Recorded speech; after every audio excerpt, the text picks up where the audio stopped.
Sir आपको क्या लगता है कि लोग क्यों खुलकर बात नहीं कर पाते? इसके क्या रीजंस हो सकते हैं? सबसे पहली बात ये जो सेक्सुअल ऑर्गन है इनको काफ़ी छुपाया गया है या इनको गलत निगाह से देखते हैं, एक स्टिग्मा की तरह से देखते हैं कि इवन सोसाइटी में बात भी करते हैं तो इन प्रॉब्लम्स के बारे में मेंशन किया जाता है गुप्त रोग।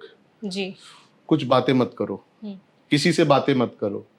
अब जो नॉर्मल चीज़ें होती हैं हम अपने फ्रेंड से कलीग से डिस्कस कर लेते हैं, डॉक्टर्स की बातें करें तो वो आपस में डिस्कस कर लेते हैं, लेकिन इनके बारे में कोई डिस्कस नहीं करना चाहता और एक स्टिग्मा समझा जाता है या काफ़ी बार लोगों को बदतमीज समझ लिया जाता है हुँ। कि कितना बदतमीज है, इसको तो शर्म ही नहीं है। शर्म ही नहीं है, ऐसी बातें कर रहा है।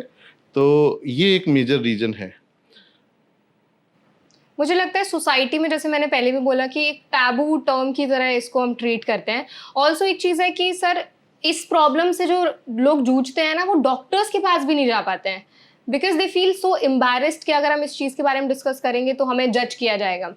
इसी से रिलेटेड मेरा एक क्वेश्चन है आपसे कि मोस्टली क्या सेक्सुअल प्रॉब्लम्स होती हैं? क्या डिसऑर्डर्स होते हैं? क्या मेल्स में अलग होते हैं, फीमेल्स में अलग होते हैं? यस, जो प्रॉब्लम्स हैं मेल्स में अलग होती हैं एंड फीमेल्स में अलग होती है। अगर मेल की बातें करें तो उनकी जो सबसे कॉमन प्रॉब्लम है जो हम ओपीडी में देखते हैं, एक होती है ऑर्गन में इरेक्शन की कमी, कि रिलेशन बनाने के लिए प्रॉपर इरेक्शन नहीं आ रहा है।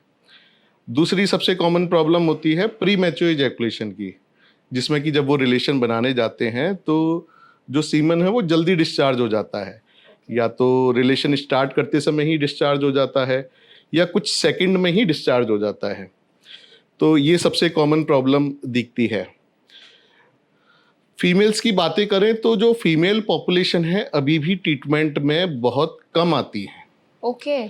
तो अगर हम लोग रेशियो कंपैरिजन करें कि 10 पेशेंट आ रहे हैं अगर मेल पेशेंट, तो एक फीमेल आती है प्रॉब्लम के लिए, और वो भी डायरेक्टली कभी नहीं आती अपनी प्रॉब्लम को लेके। वो किसी और प्रॉब्लम के लिए आ रही होती हैं या अपने मेल पार्टनर के साथ आ रही होती हैं, और उस समय वो अपनी इस प्रॉब्लम को भी डिस्कस कर लेती हैं। और जबकि मेल पॉपुलेशन की बात करें तो वो काफ़ी बार अपनी सेक्सुअल प्रॉब्लम को लेके ही हमारे पास आते हैं कि डॉक्टर साहब ये प्रॉब्लम है। तो फीमेल में जो कॉमन सेक्सुअल प्रॉब्लम है जिसको वो लेके आते हैं वो है रिलेशन बनाते समय काफ़ी पेन फील करना। ओके। दूसरी कॉमन प्रॉब्लम जो फीमेल्स की है वो है कि इच्छा नहीं होना रिलेशन बनाने की।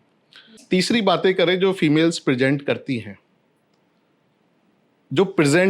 वो है कि उनको ऑर्गाज्म नहीं आ रहा, कि जो एक सुख की अनुभूति होती है मेल और फीमेल जब रिलेशन बनाते हैं, ऑर्गाज्म, मेल का तो ऑर्गाज्म आ जाता है जब वो अपना सीमन रिलीज करते हैं, that is orgasm for male.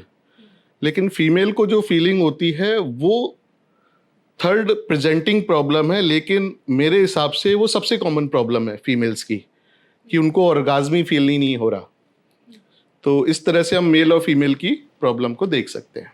आपको क्या लगता है इन प्रॉब्लम्स के क्या रीजंस हो सकते हैं? अब इन प्रॉब्लम्स के अलग अलग रीजन होते हैं, वो प्रॉब्लम के हिसाब से रीजन हो सकते हैं। ठीक है, जैसे प्रीमेच्योर इजैकुलेशन की हमने बात की थी, उसके क्या रीजंस होते हैं? यस, प्रीमैच्योर इजैकुलेशन, सबसे पहले तो ये समझना है कि प्रीमैच्योर इजैकुलेशन होता क्या है। तो काफ़ी लोगों को तो यही नहीं पता है कि प्रीमैच्योर इजैकुलेशन प्रॉब्लम है क्या। काफ़ी बार जैसे एग्जांपल मैं बताता हूँ कि एक लड़के की शादी होने वाली थी, तो वो मेरे पास आता है, वो बोलता है कि सर मुझे प्रीमैच्योर इजैकुलेशन की दिक्कत है। मैंने कहा अच्छा, क्या दिक्कत क्या है तुमको? तो he was physically active before marriage also with his girlfriend. तो उसकी लव मैरिज ही होने वाली होती है। तो मैंने उससे पूछा कि आपका रिलेशन पेनिट्रेशन के बाद कितनी देर तक चलता है? तो ही टोल्ड मी कि सर बस 5-10 मिनट चलता है। मैंने कहा अच्छा, कि फिर मैंने उससे पूछा कि आपके हिसाब से कितनी देर चलना चाहिए कि जो आप मुझे दिखाने आए हो? तो बोला सर मैंने अपने दोस्तों से पूछा है, कोई बोलता है 10 मिनट, कोई 15 मिनट, कोई आधा घंटे। तो सर मेरी अभी मैरिज होने वाली है, 5 से 10 मिनट का टाइम है, तो ये बहुत बड़ी प्रॉब्लम हो सकती है मेरे लिए। तो ऐसे केस में सबसे पहले एजुकेशन की ज़रूरत पड़ती है कि सबसे पहले हमें ये जानना है कि प्री मैच्योर इजैकुलेशन होता क्या है। तो जैसे ये केस हमारे पास आया तो एक्चुअल में उसको प्री मैच्योर इजैकुलेशन की समस्या ही नहीं थी। तो सबसे पहले इसमें ये जानना जरूरी होगा कि इजैकुलेशन का नॉर्मल टाइम क्या होता है। जी। तो अलग अलग जगह अलग अलग डेफिनेशन दी गई हैं कि प्रीमेच्योर इजैकुलेशन के लिए कट ऑफ टाइम कितना होना चाहिए।